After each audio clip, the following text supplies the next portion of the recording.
ഞാൻ നടത്തിയ രാഷ്ട്രീയ പ്രവർത്തനം അത് പൊതുവിൽ കേരളത്തിൽ അറിയാവുന്നൊരു കാര്യമാണ്. അത് സുതാര്യമായ ഒന്നാണ്, കളങ്കരഹിതമായ ഒന്നാണ്. അതുകൊണ്ടാണ് കളങ്കിതനാക്കാനുള്ള ശ്രമങ്ങളൊക്കെ നടക്കുമ്പോൾ ഞാൻ ശാന്തമായി അതിനോട് പ്രതികരിച്ചിട്ടുള്ളത്, ഒന്നും എന്നെ ബാധിക്കാതിരുന്നിട്ടുള്ളത്. ആ ഘട്ടത്തിലൊക്കെ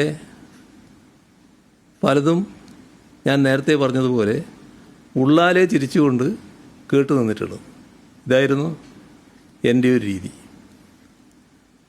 ഈ കഴിഞ്ഞ 10 വർഷത്തോളമായി കേരളത്തിൻ്റെ മുഖ്യമന്ത്രി സ്ഥാനത്ത് ഞാനിരിക്കുകയാണ്.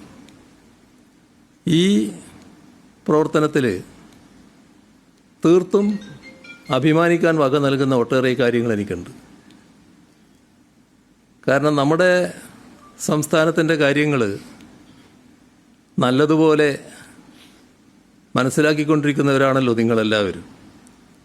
നിങ്ങൾ ചിലപ്പോൾ ചില താല്പര്യങ്ങളുടെ മേലെ എന്തൊക്കെ പറഞ്ഞാലും നാട്ടിൽ എന്തൊക്കെ സംഭവിക്കുന്നു എന്ന കാര്യങ്ങൾ കൃത്യമായി മനസ്സിലാക്കാൻ കഴിയുന്നവരാണല്ലോ. രാജ്യത്ത് നടക്കുന്ന കാര്യങ്ങൾ നിങ്ങൾക്കറിയാം. രാജ്യത്ത് മറ്റെവിടെ എന്ത് നടക്കുന്നുള്ളതിലേക്ക് ഞാൻ പോകുന്നില്ല. പക്ഷേ നമ്മുടെ ഇവിടെ ഏതെങ്കിലും കാര്യങ്ങൾ നടപ്പാകുന്നതിന് ഒരു പദ്ധതി വരുന്നു, ആ പദ്ധതിയുടെ കോൺട്രാക്റ്റ് കൊടുക്കുന്നു. നിങ്ങൾ കേട്ടിട്ടുണ്ടാവും, ചിലയിടത്ത് അതിനൊക്കെ കൃത്യമായ വിഹിതമുണ്ട്, ഇത്ര ശതമാനം കൊടുക്കണം എന്നുള്ള കണക്കുണ്ട്. അങ്ങനൊരു കണക്ക് കേരളത്തിലുണ്ടോ? ആർക്കും യഥാർത്ഥത്തിൽ മത്സരത്തിലൂടെ പദ്ധതി ലഭിച്ചാൽ അവർ ചെലവഴിക്കേണ്ട പണം മുഴുവൻ അവിടെ ചെലവഴിക്കാമല്ലോ, മറ്റെവിടെയും ആ പണം കൊടുക്കേണ്ടി വരുന്നില്ലല്ലോ. ഇത്തരമൊരവസ്ഥ കേരളത്തിൽ നിലനിൽക്കുന്നു എന്നതിൽ ഞങ്ങൾക്കെല്ലാം അഭിമാനമുണ്ട്. അതിൽ സാധാരണഗതിയിൽ അഭിമാനിക്കുന്ന ഒരാളാണ് ഞാൻ. എന്തുകൊണ്ടാണത്? അഴിമതിയുമായി ബന്ധപ്പെട്ട യാതൊരു കാര്യങ്ങളും അനുവദിക്കില്ല എന്ന നിർബന്ധം കൊണ്ട് തന്നെയാണ്.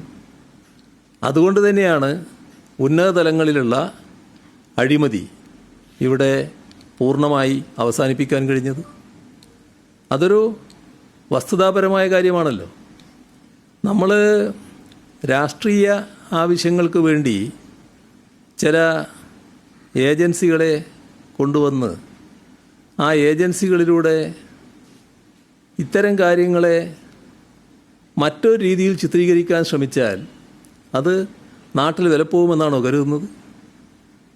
അത്തരം പ്രചരണങ്ങൾ നാട്ടിൽ നല്ല രീതിയിൽ ഉയർത്തിക്കാണിക്കുന്നതിന് നിങ്ങളുടെ സ്ഥാപനങ്ങളെ ചിലതിനെ സ്വാധീനിച്ചാൽ ഇതെല്ലാം അട്ടിമറിക്കാൻ കഴിയുമെന്നാണോ കരുതുന്നത്? അതൊന്നും സംഭവിക്കുന്ന കാര്യമല്ല. ഞാൻ എൻ്റെ പൊതുജീവിതം ഞാൻ നേരത്തെ പറഞ്ഞതുപോലെ കളങ്കരഹിതമായി കൊണ്ടുപോകാനാണ് ശ്രമിച്ചിട്ടുള്ളത്. എനിക്ക് അഭിമാനിക്കാൻ വക നൽകുന്നൊരു കാര്യം എൻ്റെ കുടുംബം പൂർണ്ണമായി അതിനോടൊപ്പം നിന്നു എന്നുള്ളതാണ്. എൻ്റെ മക്കൾ 2 പേരും അതേ നില സ്വീകരിച്ചു പോയിട്ടുണ്ട്. നിങ്ങളീ പറയുന്ന മകനില്ലേ, നിങ്ങൾ എത്ര പേര് ആ മകനെ കണ്ടിട്ടുണ്ട് നിനക്കറിയില്ല.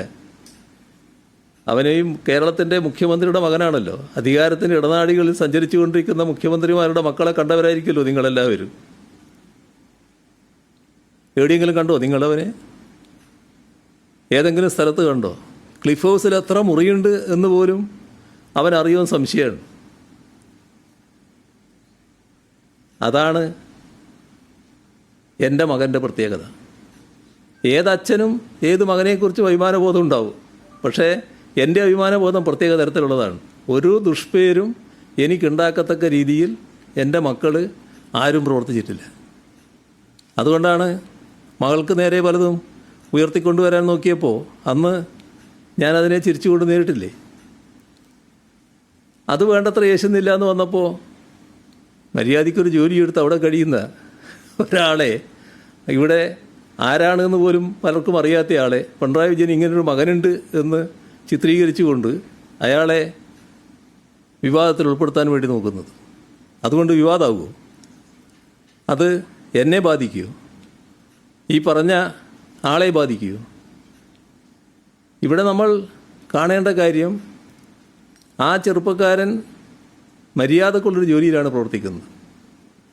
മനസ്സിലാക്കേണ്ട ഒരു കാര്യം, അയാളെ പൊതുരീതികൾ, ജോലി, പിന്നെ വീട്, ഇത് മാത്രമാണ്. ഒരു പൊതുപ്രവർത്തന രംഗത്തും അയാളില്ല സാധാരണഗതിയിൽ. തെറ്റായ ഒരു കാര്യത്തിനും ഇതേവരെ അയാൾ പോയിട്ടുമില്ല. നല്ല രീതിയിൽ ജീവിച്ചു പോവുകയാണ്. ഒരു ദുഷ്പേരും എനിക്കുണ്ടാക്കിയിട്ടില്ല. മക്കൾ ദുഷ്പേരുണ്ടാക്കുന്ന ഒരുപാട് കാര്യങ്ങൾ നിങ്ങളെല്ലാം ശ്രദ്ധയിലുണ്ടാവുമല്ലോ. ഞാനതിൽ അഭിമാനിക്കുകയാണ്. നല്ല അഭിമാനം എനിക്കുണ്ട്. എൻ്റെ മക്കളാരും എൻ്റെ രാഷ്ട്രീയ പ്രവർത്തനത്തിന് നിരക്കാത്ത, എൻ്റെ ശീലങ്ങൾക്ക് നിരക്കാത്ത ഒരു പ്രവർത്തനവും നടത്തിയിട്ടില്ല. അതാണ് കാണേണ്ട കാര്യം. അതുകൊണ്ട് ഇതൊക്കെ ഉയർത്തിക്കാട്ടി ഏതെങ്കിലും തരത്തിൽ എന്നെ പ്രയാസപ്പെടുത്തി കളയാം എന്ന് തെറ്റിദ്ധരിക്കേണ്ടതായിട്ടില്ല. പിന്നെ എവിടെയാണ് ഈ പറയുന്ന ഏജൻസിയുടെ സമൻസോ എന്താണ് സമൻസ് കൊടുത്തത്? എവിടെയാണ് കൊടുത്തത്?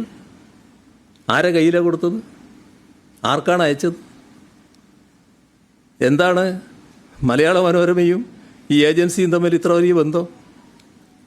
എങ്ങനെയാണ് വളരെ വേഗം അവരുടെ കയ്യിലേക്ക് റിപ്പോർട്ട് വരുന്നത്? ആരെയും കയ്യിൽ ആ റിപ്പോർട്ട് കിട്ടിയിട്ടില്ലല്ലോ. റിപ്പോർട്ട് കിട്ടിയിട്ട് മറുപടി കൊടുക്കേണ്ട ഒരു കാര്യം വന്നിട്ടില്ലല്ലോ. ഉടനെ പ്രതിപക്ഷ നേതാവ് സതീശനടക്കമുള്ള ആളുകൾ അതുമായിട്ട് പ്രതികരണമായിട്ട് വരികയാണല്ലോ. എന്താ മുഖ്യമന്ത്രി പ്രതികരിക്കുക? മുഖ്യമന്ത്രി എന്താ പ്രതികരിക്കേണ്ടത്? നിങ്ങളൊരു കടലാസ് അയച്ചു എന്ന് പറയുന്നത്, ആ കടലാസ് ഇങ്ങോട്ട് താന്ന് ഞാൻ പറയണോ? ഏജൻസികൾ ഏജൻസികളുടേതായ രീതികൾ സ്വീകരിക്കൂലേ സാധാരണഗതിയിലുണ്ടെങ്കിൽ? ഇവിടെ തെറ്റായൊരു ചിത്രം വരച്ചു കാട്ടാൻ നോക്കുകയാണ്. ആ ചിത്രം വരച്ചു കാട്ടുന്നത് ഇത്തരമൊരു ഉദ്ദേശത്തിലാണ്. എന്നെ മറ്റൊരു തരത്തിൽ കാണിക്കണം, സമൂഹത്തിൻ്റെ മുന്നിൽ കളങ്കിതനാക്കി ചിത്രീകരിക്കാൻ പറ്റുമോ നോക്കണം. അങ്ങനെ ചിത്രീകരിക്കാൻ നോക്കിയത് കൊണ്ട് മാത്രം കളങ്കിതനാകുമോ? നിങ്ങളെ ഇടയിലുള്ള ചിലർ, ഒരാൾ ഒരു തവണ എറണാകുളത്ത് നിന്ന് ഞാൻ ഫ്ലൈറ്റിൽ പോകാൻ വേണ്ടി എയർപോർട്ടിലേക്ക് വന്നിറങ്ങുകയാണ്. അപ്പോൾ ഒരു ചെറുപ്പക്കാരൻ, മാധ്യമപ്രവർത്തകരിങ്ങനെ കൂട്ടം കൂടി നിന്നിട്ടുണ്ട്. PB യോഗത്തിന് പോവുകയാണ് ഞാൻ, വളരെ വർഷങ്ങൾക്ക് മുൻപാണ്. അപ്പോൾ ഒരാൾ ചോദിക്കുകയാണ്, ആളെ മറവിൽ നിന്നിട്ടാണ്. ആരാ ചോദിച്ചതെന്ന് എനിക്കറിയില്ല. തിരിച്ചു വരുമ്പം PB മെമ്പർ ആയിരിക്കുമോ? അപ്പോൾ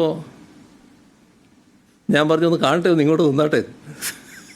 പക്ഷേ അയാൾ പിന്നെ വീണ്ടും ഉള്ളോട്ട് പോകുന്നതാണ് കണ്ടത്, ഇങ്ങോട്ട് നിന്നില്ല. എന്തെല്ലാം കണ്ടതാണ് ഞാൻ.